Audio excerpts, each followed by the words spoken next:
Aloha,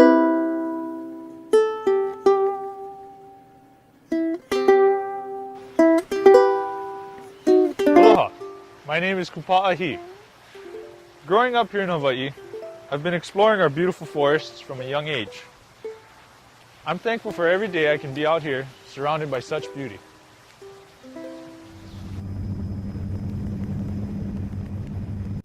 Over the next hour, buckle up as we take you soaring over some of Hawaii's most spectacular landscapes.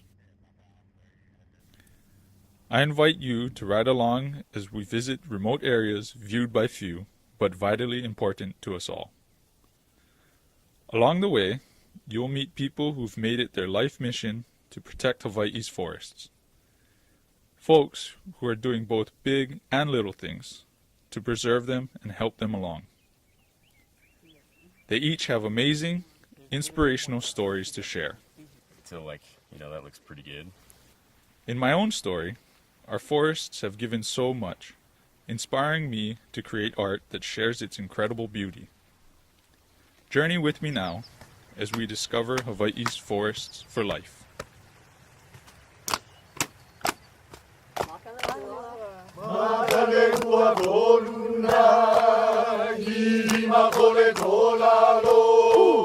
The forests are landscapes into our lives, and those who walked their floors long before us knew in their na'au how their lives were vitally linked to the forest.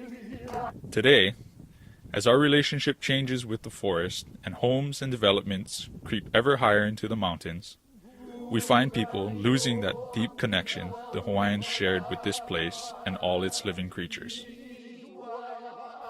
Through my work, I am reminded daily of our cultural connection to the native forests.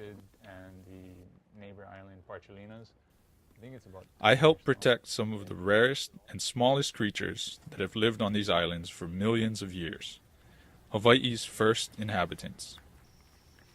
If we are not inspired to act, to do our part as stewards of Hawaii, many species could die out in the next few years, never to be seen again. Each loss, in its own way, severs yet another connection with our culture, with our lives, with our ancestors, who in their wisdom were inspired by what they saw, by what they heard, by what they experienced, and what the forests gave them.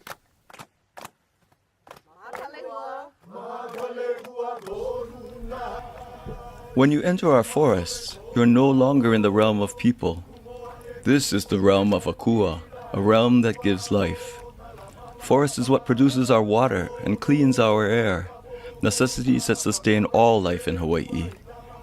The forest is where our deities live, where our eldest kupuna live, all the different plants and animals that give inspiration to our lives and our identity as Hawaiians. You offer yourself when you enter forest, and must be in the proper frame of mind there. You take a moment to pause, be still, and listen, and recognize that you've entered a realm that is sacred.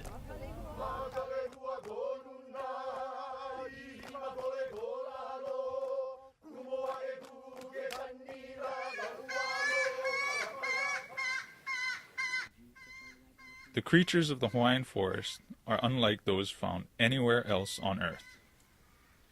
After our islands rose from the sea, it took millennia for them to be colonized. It is estimated that a new plant species was established every 100,000 years, after seeds braved ocean currents and strong winds, or hitched rides on visiting birds. They found new environments free of predators. Over time, many of them lost their defense mechanisms, which served to protect them from predatory creatures or safeguard them from foreign diseases that would try to do them in. The ancestors of our native species evolved in isolation into a dazzling array of new species, filling in the available space in their new home. Hawaiian culture is closely tied to these unique plants and animals. Unfortunately, when people introduce plants and animals from other places, it often set off a chain reaction that resulted in extinctions. Hawaii has the unfortunate title of the extinction capital of the world. with many more species currently endangered or at risk of extinction.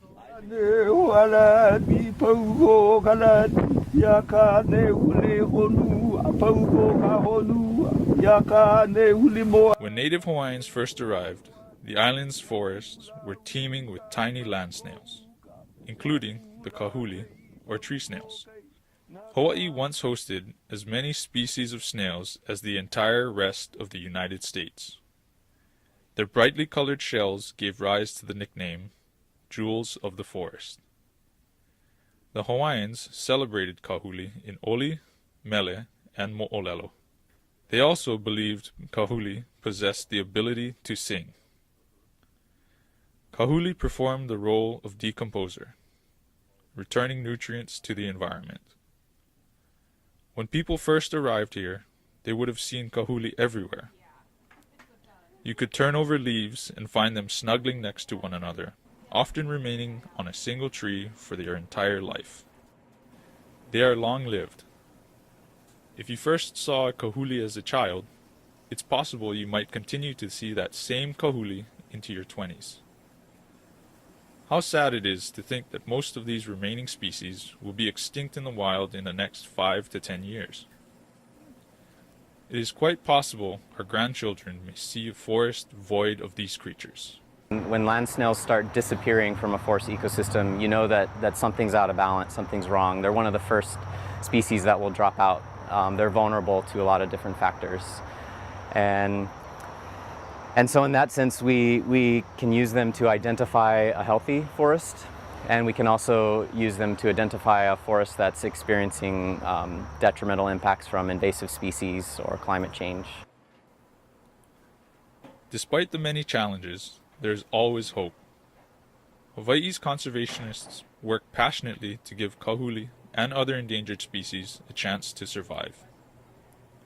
Projects focusing on individual species, both great and small, were formed for this purpose, including the Snail Extinction Prevention Program. There's currently a captive breeding facility where snails from the wild can be brought in and kept safely until it's possible to return them to their native homes. Unfortunately, introduced predators, land change over time has all contributed to the decline of this pretty spectacular fauna. We're currently on the brink of losing over 100 species within the next 10 years at the rate of decline, and this is largely due to introduced predators.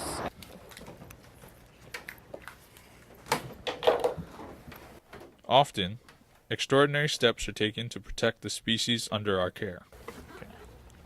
I personally was involved in what we called Operation Snail Bail, when we moved hundreds of kahuli to safety during a hurricane. They are critically endangered, so we are kind of on high alert. So I will be spending the night with the snails here in the office.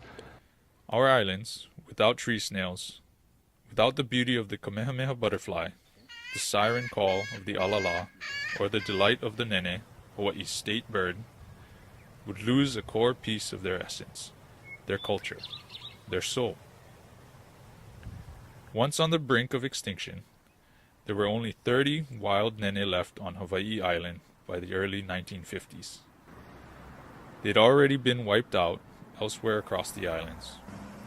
Persistence and keen focus on the goal of boosting their population has brought them close to 3,000 today. In this field, naturally, I'm an optimist. You have to be. But I am optimistic. We have the tools to prevent the extinction. Nene provide a great example of how time, dedication, good science, and some luck make it possible to save a species on the brink. Nene are now well re-established on Maui and Kauai, and have recently been seen on Oahu for the first time in 300 years. The blueprint for saving the nene has adapted and progressed. It's a guide being used in attempts to reintroduce and save other species like the native Hawaiian crow, the alala. Can you imagine never having seen a nene? We can't give up hope. There's so much at stake, and still, so much that can be accomplished to keep our forests, what they offer to both our natural and cultural worlds, vibrant and alive. We are faced with choices. Do we let native plants and animals slip away, victims of a voracious modern world? Or do we find the time, the energy, the money, and the emotional investment to return them to their rightful place in our collective consciousness? Return them to the forest for life.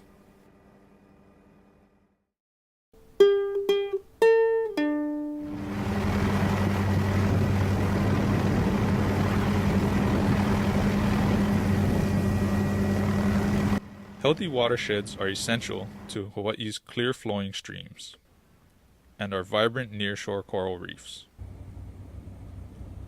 Our forests for life create important connections between high mountain forests and lowland and coastal waters, so integral to Hawaiian life, and the oft-heard concept of Mauka to Makai.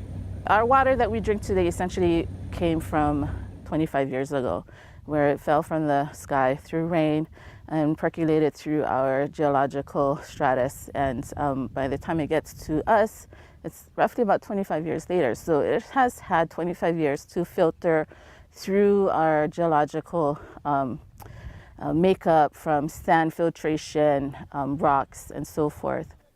This relationship maintains a beautiful balance, one that is key to the lovely environment more than 1 million people call home and tens of millions visit each year.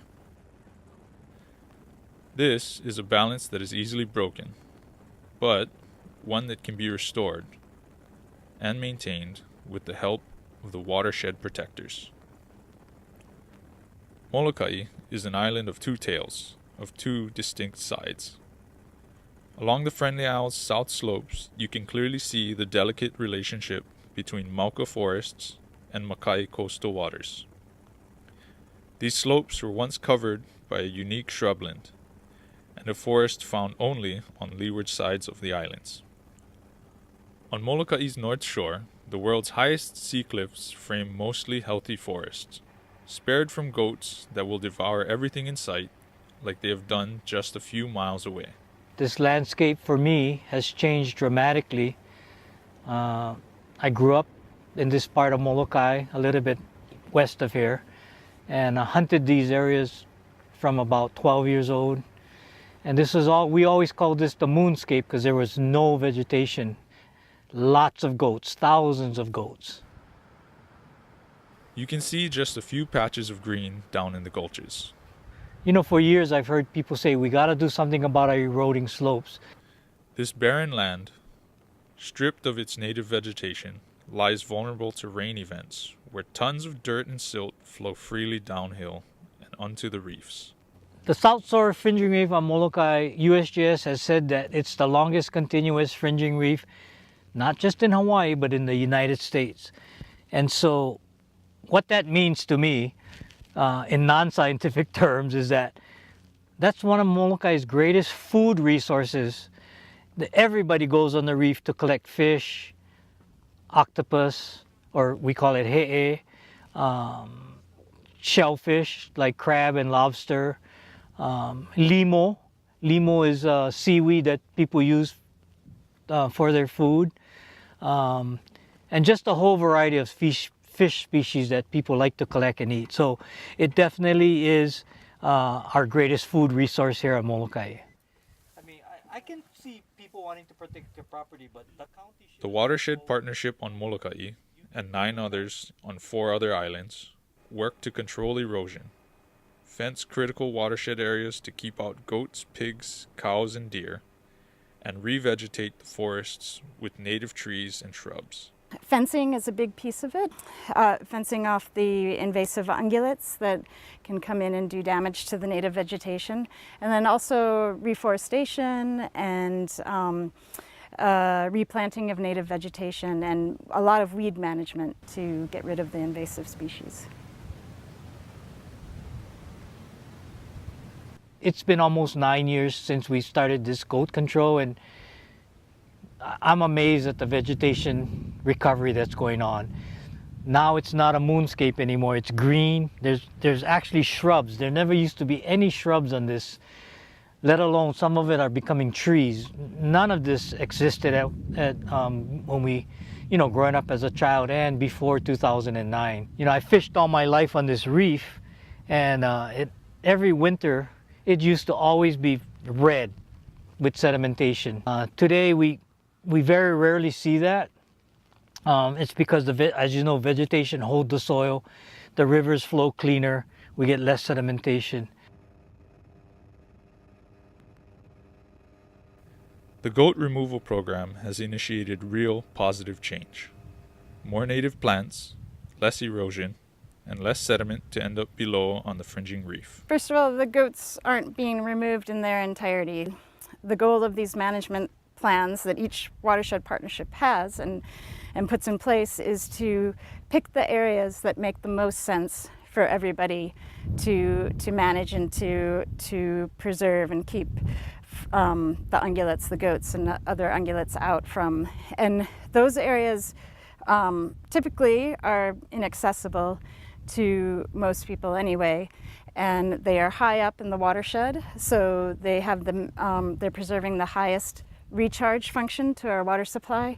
The main thing is that they are not all being removed, just in select areas that make the most sense to conservationists, to hunters, to community members, really to all of us. So we're really weighing a lot of different interests and values in order to, again, go for the common mission of protecting our water supply and preserving what's left of our native forests.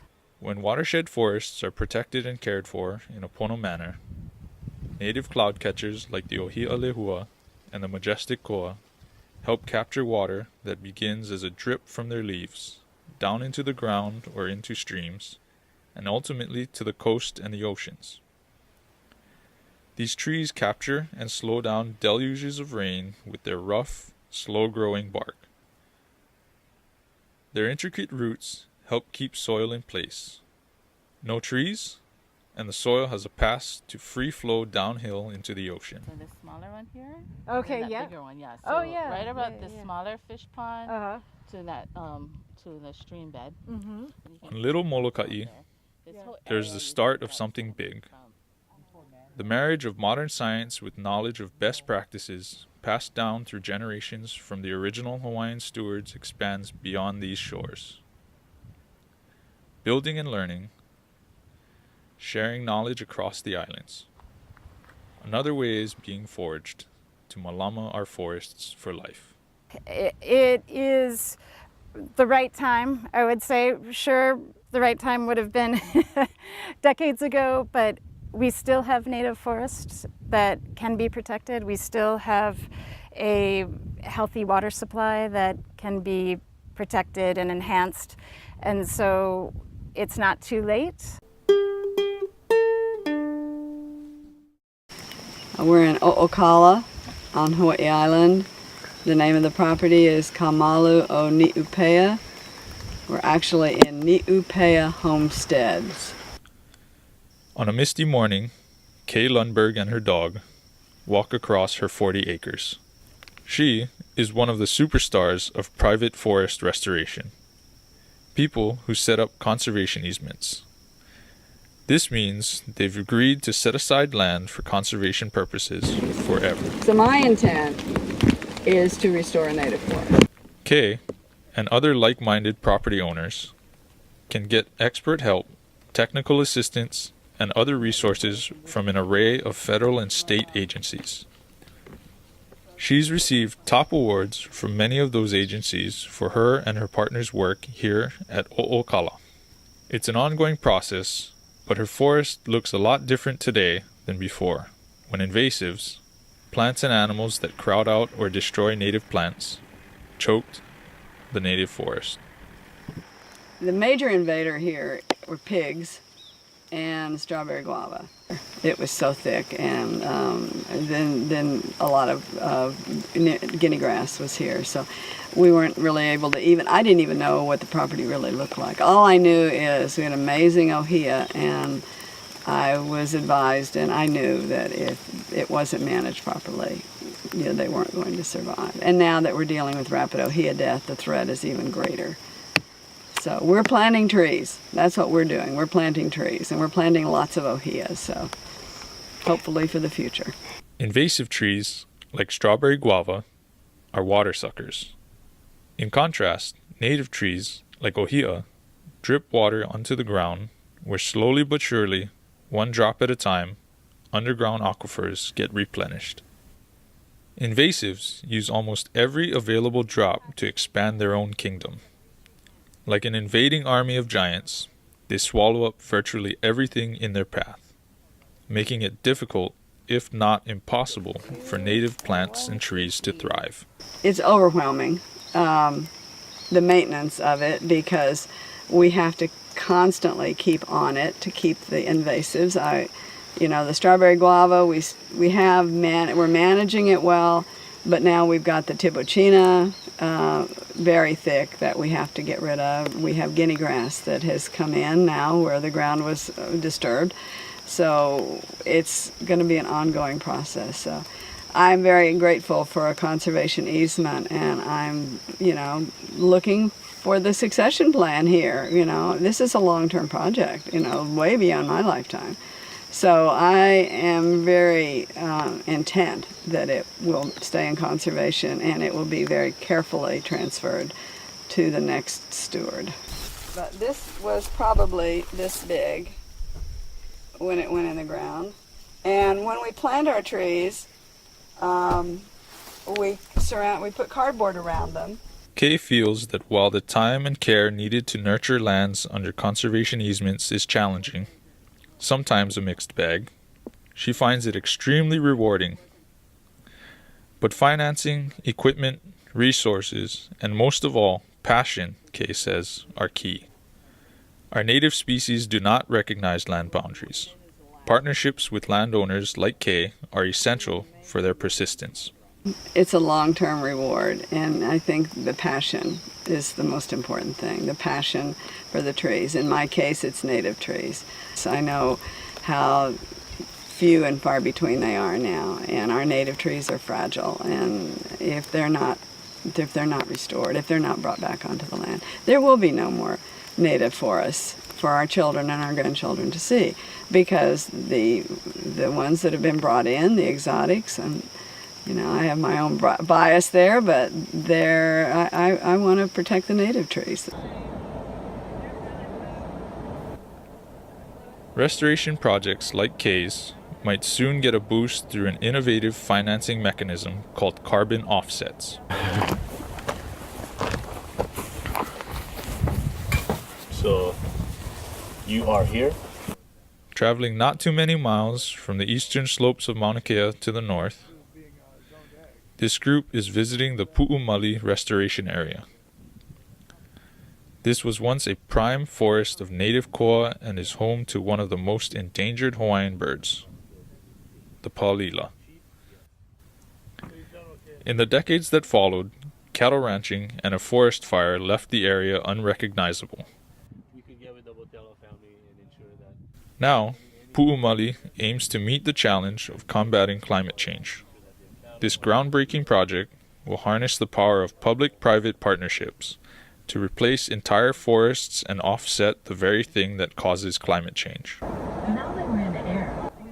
The carbon produced when we drive our cars, cool our homes, or fly on an airplane. We invite private entities to partner with the state in reforesting this area, restoring palila habitat, prime native forest, and combine it with a carbon forest project. So we want to have the reforestation certified by an established carbon standard.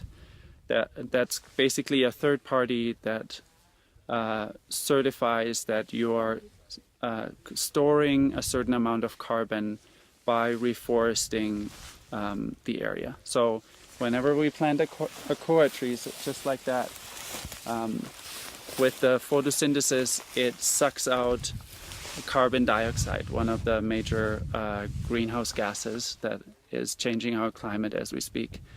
And it stores it in biomass. Restoring forests this way provides untold additional benefits. Let's say an airline wants to offset their carbon emissions.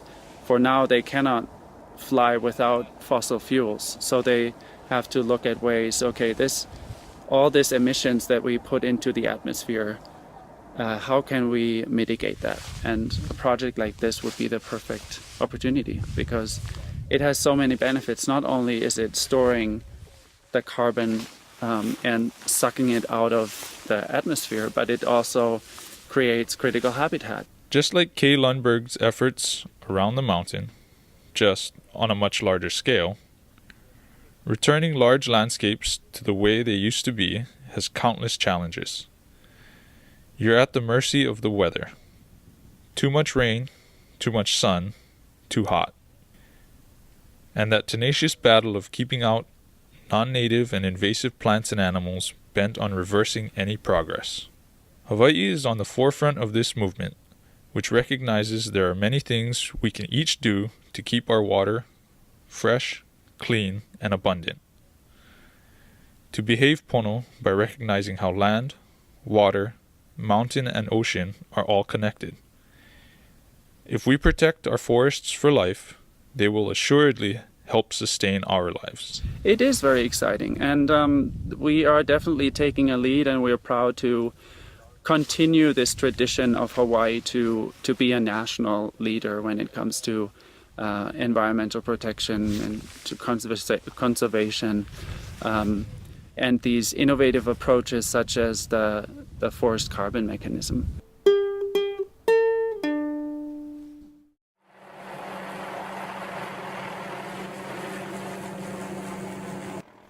Before people, there were no fires.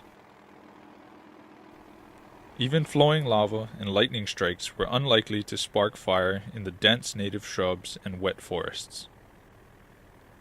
As people altered the landscape and introduced foreign plants and animals, the natural structure of the forest broke down. Tinder grasses invaded and crept higher into the mountain, like fuses waiting to ignite. But what tends to happen is when the fire goes through, it consumes all the native plants in a particular watershed that we manage. And because it's not a fire-adapted community, plant community, ecologically, it doesn't tend to recover well. So what tends to happen is after this fire goes through, it burns and removes a lot of the native ground cover. And the first thing that grows back is the one that outcompetes everything else, is the non-natives. The most fire-resilient forests are the native ones. Forests invaded by non-native species or afflicted with the slow burn of diseases like rapid ohia death are more susceptible to burning faster and hotter. As a percentage of land area, the Aloha State typically loses as much forest to fire every year as most western states. And it's not really a season we have, but we've had fires in January, we've had fires in June, we've had fires in November, December. So for us, we just have to be ready at all times. These places that you see that are green, in a matter of a month and a half, it could easily become brown. It depends on the weather, what's preceding, if it's been a windy period or if it's just lack of rain. From your side, it's kind of funky. So, These are the first responders for wildfires on millions of acres of state land. I know. They also support the firefights on county and federally owned lands. That, combined with the states, accounts for 60% of all of Hawaii. But most of the time, between us and the county, we have it worked out pretty well where they'll take care of the life in the property, and if we have an area up in the mountain where it's a watershed we have to protect, then we go directly to the watershed. This means having fire trucks, tools, equipment, and firefighters ready to go is essential to protect vast areas. These trucks are solely dedicated just to wildland fire. The pumps are already on it. Whatever necessary we need for fires is we load it on these trucks already. So these people, so our staff, when they get called in, they're just literally coming in, grab their PPE, grab their gear, and then going straight into these trucks, and then we're heading out to the fire. With few dedicated firefighters, ordinary staff are trained and ready to leave their desks at a moment's notice. This work can eat up millions of dollars each year. and could continue to increase as the climate changes. Dry areas are predicted to get drier, fires expected to be hotter and last longer. When they reach into the watershed areas and our native forests, the consequences can be devastating. Remember how native trees are efficient in transporting water from rain into the ground and aquifers? Unfortunately for us here in Maui, every time we have a fire, somehow we always have a huge rain event that follows. And it usually, there's no interception, precipitation, or raindrop interception. So when these raindrops hit, and when they come, they're coming heavy. So now when it hits the ground, no ground cover, that soil goes down into a stream or starts to begin to run off. And that's when you see it end up in the ocean. Once again, the Mauka to Makai connection. Erosion and runoff into coastal waters are just a couple of the negative impacts of fire. When fire gets into the native forest, we lose its great water capturing ability. The clear, clean, naturally filtered water we enjoy from our faucets is ultimately reduced. This is why trying to replant forests quickly and with the right kind of plants is vitally important. Managing our native forests well and aggressive firefighting in all our watersheds is important to the very survival of some really rare plants. A fire here in 2016 scorched 2,500 acres and burned into the Nanakuli Forest Reserve. While the flames were still dying, Marigold Zoll and Susan Ching hiked across freshly charred ground and up into the forest to check on a single tree. It's the last remaining wild na'u, or Hawaiian gardenia, on Oahu. I think most of it is dead, maybe from the heat. Right on the edge of where trees were burning just a few days ago, Susan climbs barefooted into the gardenia tree to collect fruit. Such is the passion of virtually everyone you meet who works to protect Hawaii's forests for life. Now this fruit's been hanging on the tree for a while, so let's see how she looks. Look, it's charred on one side. Wow. Yeah, it really did get burned. It's just escaped. Oh my gosh, it's burnt. There are only 16 of these trees left anywhere on Earth. This one on Oahu, and the other 15 on Lanai. Another example of how precariously close many native plants and animals are to being wiped from the face of the earth forever, and reason for Susan's delight. That's amazing with the charred fruit and everything, and there's still some seeds in there. Oh wow, she was really spared. She just barely made it. I think it's like it's really special that the fire burned all around this whole fence, and it's a tiny fence, and she got some char on the fruit and char on the leaves, but she's still here. So I'm happy, I'm sad at the same time. But overall, I feel good. I feel like our efforts made a difference. It's not as much as I'd like, but we all have been working hard, in this area and dry forest in general. So it's hard to make a huge difference. But they do make a difference. Just as every step each of us takes to learn how our lives intersect and intertwine with the forests that rise above us in Hawaii's celebrated mountains, the backdrop and backbone of these islands, we can't afford to take them for granted.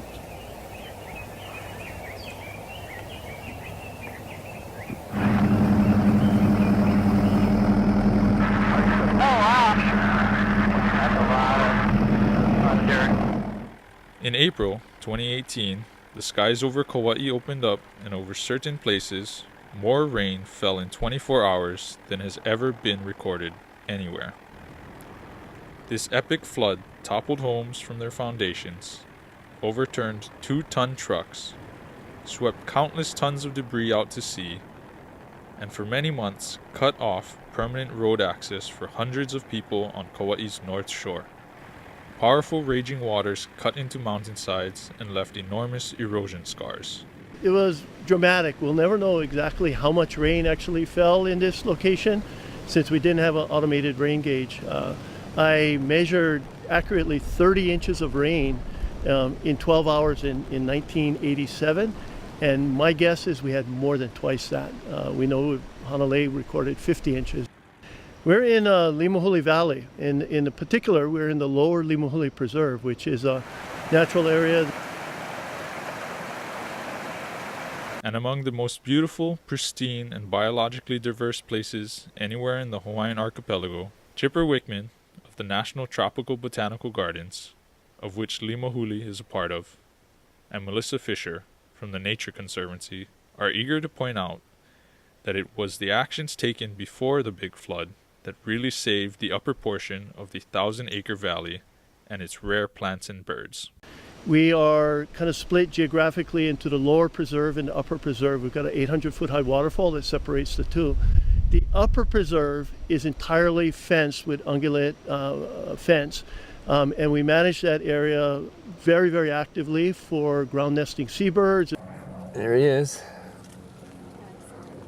the Hawaiian petrel chick. As well as for the rest of the biodiversity in that area, but it's the only known nesting site on this island for the Hawaiian petrel. We've recently translocated some to Kilauea Point, which has been very, very successful, so we're thrilled with that. But that area is virtually pristine. It never was degraded by cattle or human impact.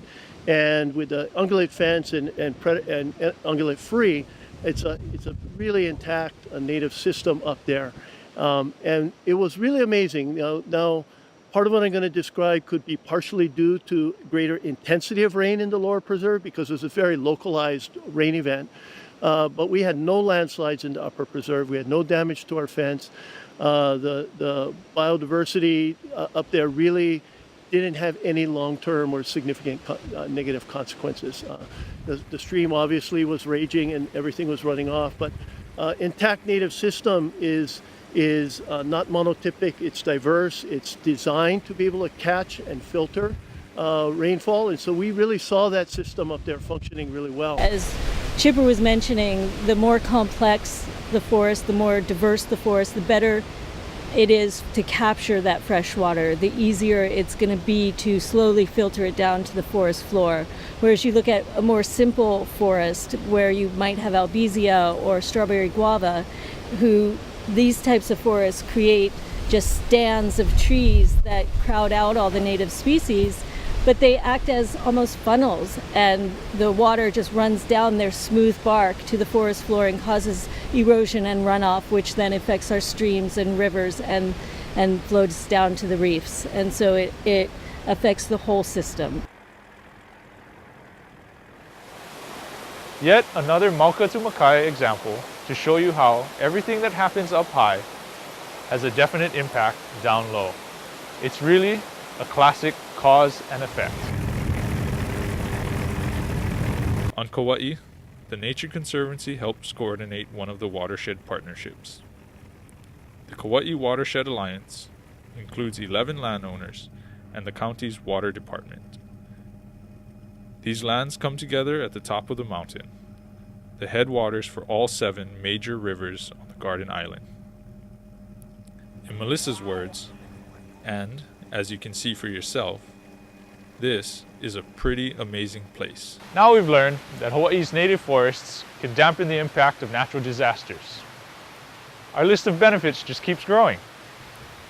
A cultural resource, home to rare native plants and animals, great for keeping erosion at bay and out of the bays, wonderful for storing carbon and countering the pollutants we put into the air, more fire resistant than unhealthy or non-native forests, and as Kauai learned in 2018, helpful in controlling flooding and reducing the damage it causes.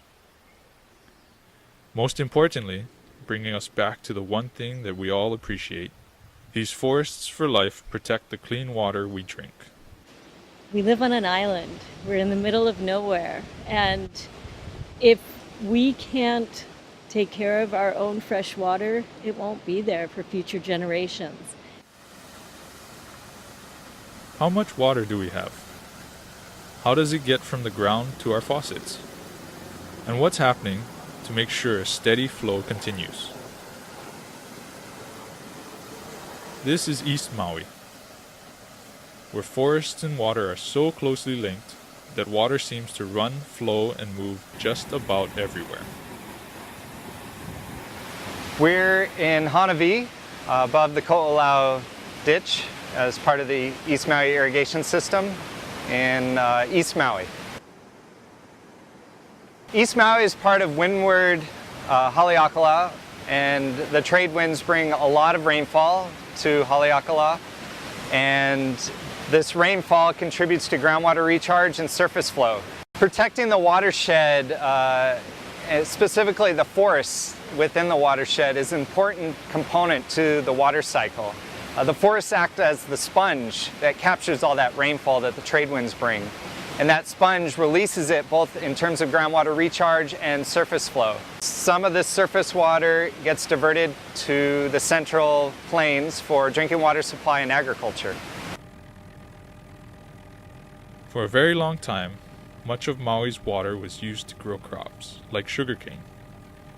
Now that large-scale farming has mostly stopped, state regulators are taking a hard look at reallocating water from streams, surface water, to other beneficial uses.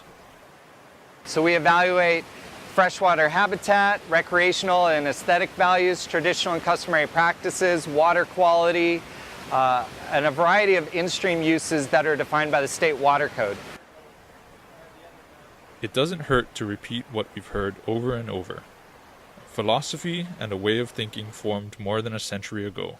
It was stated about 100 years ago that water was our number one resource that our forests provided. It wasn't timber, it wasn't land, it was the water. And it's evident that without water, life wouldn't survive here in the islands. So protecting our watersheds, protecting our resources, but also utilizing them to the best extent possible while striking a balance, maintaining in-stream values is going to be important moving forward as the climate is changing, as rainfall patterns change, as drought becomes a bigger issue. Our water supply and the consistency and reliability is going to be an important component to our community. The importance of water in forests was firmly established after vast tracts of lowland trees began disappearing in the early 1900s. They were victims of tree harvesting and cattle grazing. Streams ran dry. Farmers noticed the decline. So did the foresters of the time, whose early work aimed to bring watershed forests back. They searched the world for plants and trees to mimic the original forest, with the thinking the native trees would not come back, and unfortunately leading to the introductions of alien species. On the bright side, the planting of 12.5 million of these mostly non-native trees in the early 1940s heralded the concept of forest protection and restoration. The rain following the forest, which is as valid today as ever. From the sky to the forest, to the ground, to the underground, and back up again. We produce about 36 million gallons a day. Most of that is groundwater. Here where we are in Iao in central Maui, about 90% of that water is from groundwater and some is from surface water, as like Wailuku River behind us. Other areas like Lahaina, the west side, and upcountry, we rely heavily on surface water. Then on Molokai, it's 100% reliant on groundwater. Ava Blumenstein is with the county department that gets water from the ground or surface to the majority of Maui's homes, schools, and businesses. We literally walk on our water supply. So anything that you dump or that spills on the ground can leach through the soil and into the aquifer and contaminate it. And knowing just how important its forests are for life, the county government on Maui has invested millions of dollars to protect water supplies. That includes fencing to keep hungry critters out of sensitive forest watershed areas. It includes pipes and tanks to move water and store it. They even support research on invasive plants and how to control them and knock them down. And it has replaced the native forest we know that we're getting less recharge because that's the real water hog. That particular tree uses more water than native species, and it's not as good as intact native habitat or ecosystem really to capture all that rainfall. Koa and ohia, and then we have like the smaller trees like a'ali'i.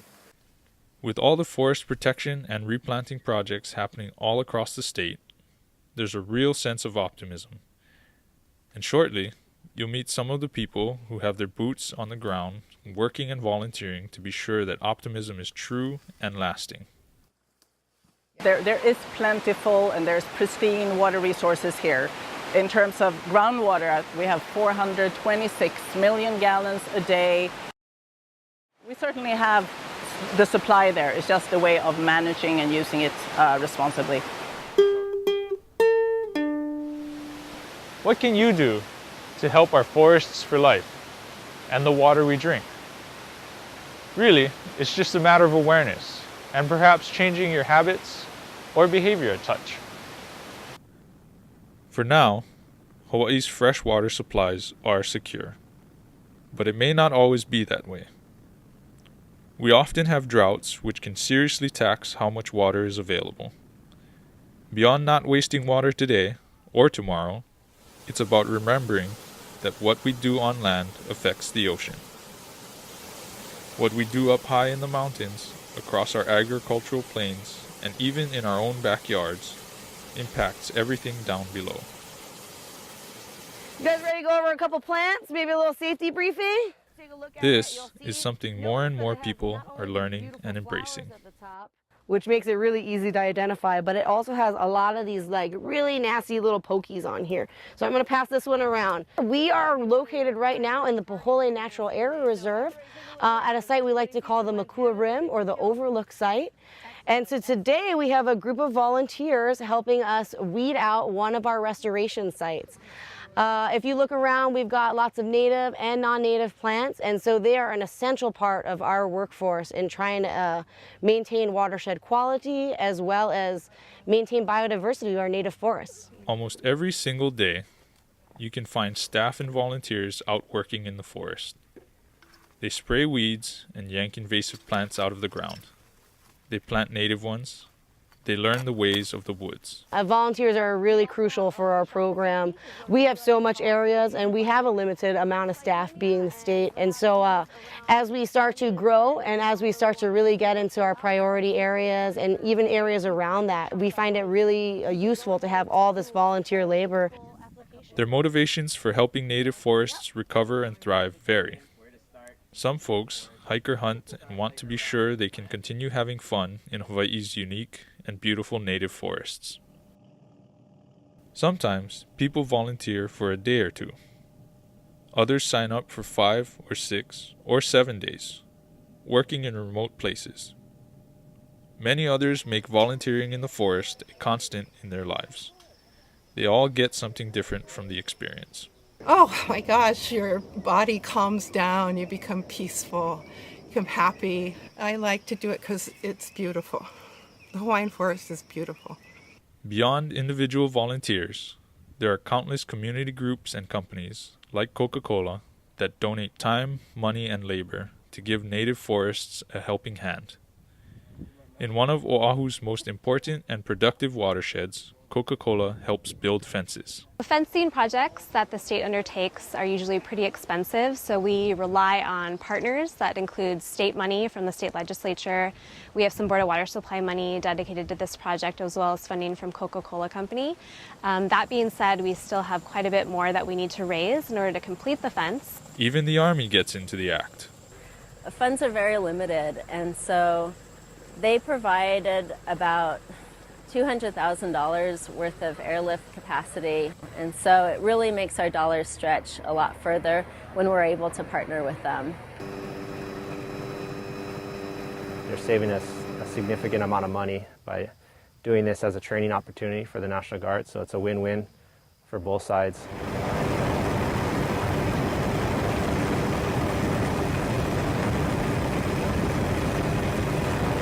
One of the best places to see this spirit of cooperation for the good of a native forest is on the steep and sweeping leeward slopes of Mount Haleakala on Maui. For many decades, goats and cows did their best to level everything. Cooperation between the state, the Maui Forest Bird Recovery Project, and volunteers are making a real difference. All right, 90. Okay. So that's 290. Mm-hmm. Oh, here?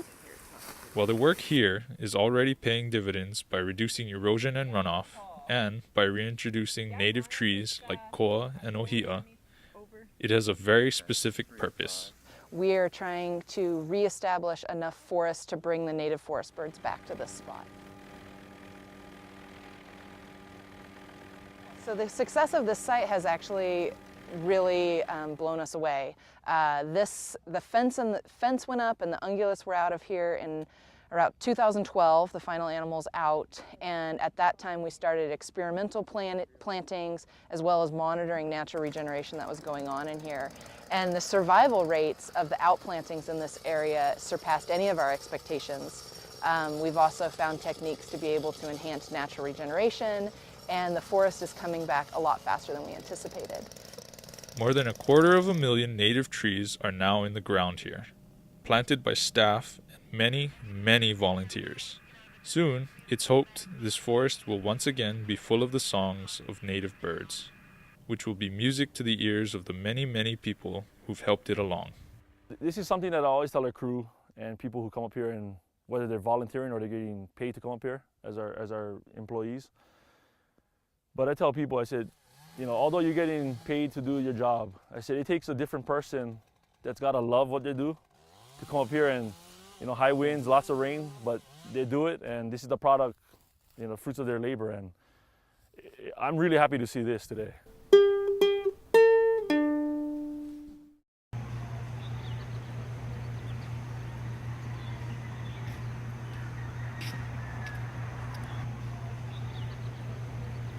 On a country road in the back of the valley in Waimanalo, the sound of a sawmill breaks the still morning air.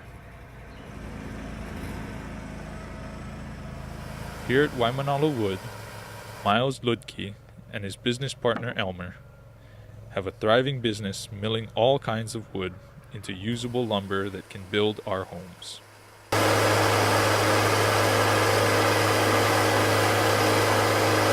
They even make use of harmful, invasive trees like albizia that desperately need to be taken out of the forest. You know, we've had projects milling albizia wood, Norfolk pine, a lot of the more currently popular stuff, monkey pod, mango, Milo, Kamani, Ko. We got some false Kamani, we got Eucalyptus robusta, the list goes on and on.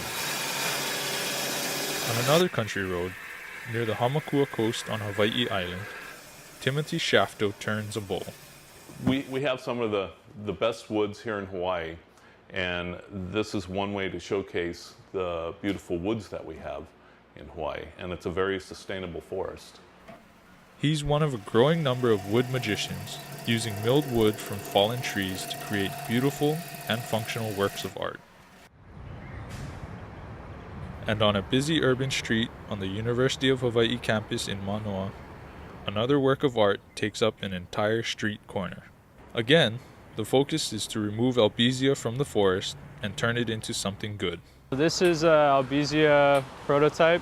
It's a temporary demonstration here at the university. It was my dissertation work at the School of Architecture, my research, and that was then funded after I graduated, and we have built it over the last 2 years. Essentially, it's demonstrating the use of invasive albizia as a viable building material. The sawmill, the bull turning, and the tiny house are all examples of the ways Hawaii is using wood resources in innovative and sustainable ways. Joey Valenti, the man who designed and built the tiny house at UH, leads the Hawaii Wood Utilization Team.